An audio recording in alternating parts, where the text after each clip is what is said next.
আমি হিমনাম ৰিজৰ্টৰ পৰা এতিয়া আহিলোঁ টক্সিতা ৰিজৰ্টলৈ কাৰণ হিমনাম ৰিজৰ্টৰ পৰা টক্সিতালৈ বহুত বেছি দূৰ নহয় অলপমান দূৰহে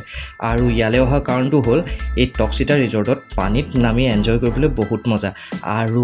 মোৰ সন্মুখত যে দেখিছে এইখনে হৈ গ'ল টক্সিতা ৰিজৰ্ট আৰু গাড়ী আজি বহুত আছে বাহিৰত তো মানুহ এই ৰিজৰ্টত বহুত আছে আৰু এই সময়টোত মানুহ হয় এই ৰিজৰ্টত কাৰণ এই ৰিজৰ্টখনত স্পেচিয়েলি পানীত নামি এনজয় কৰি থাকিবলৈ বহুত মজা আৰু ইয়াত চবে পানীত নামি এনেকুৱা ধৰণে এনজয় কৰি আছে সাঁতুৰিছে ফূৰ্তি কৰি আছে তো আমিও আহি গ'লোঁ এই টক্সিতা ৰিজৰ্টত পানীত নামি অলপ এনজয় কৰোঁ বুলি আৰু দেৰি নকৰি কাপোৰকেইটা সলাই লৈ ময়ো জাপ মাৰি পানীত নামিয়ে দিলোঁ পানীৰ সোঁতটোও শুই দিলেই ঠেলি লৈয়ে যায় আৰু আমাৰ ইহঁতেও বহুত বেছি এনজয় কৰিলে ইয়াত আৰু চাওঁতে কেনেকৈনো সময়বোৰ গুচি গ'ল গমেই নাপালোঁ সময় হ'ল 7টা আৰু এতিয়া আন্ধাৰে হ'ল আৰু লাইটবোৰ জ্বলাই দিলত এই ৰিজৰ্টখন কিমান বেছি সুন্দৰ লাগিছে চব টক্সিতাৰ পৰা আহি আমি এতিয়া আমাৰ ৰিজৰ্ট পালোহি হিমনাম ৰিজৰ্ট য'ত আমাৰ ৰুম বুক কৰি থোৱা আছিলে ইয়াত গাড়ী একদম ৰুমৰ ওচৰতে পাৰ্ক কৰিব পাৰি আৰু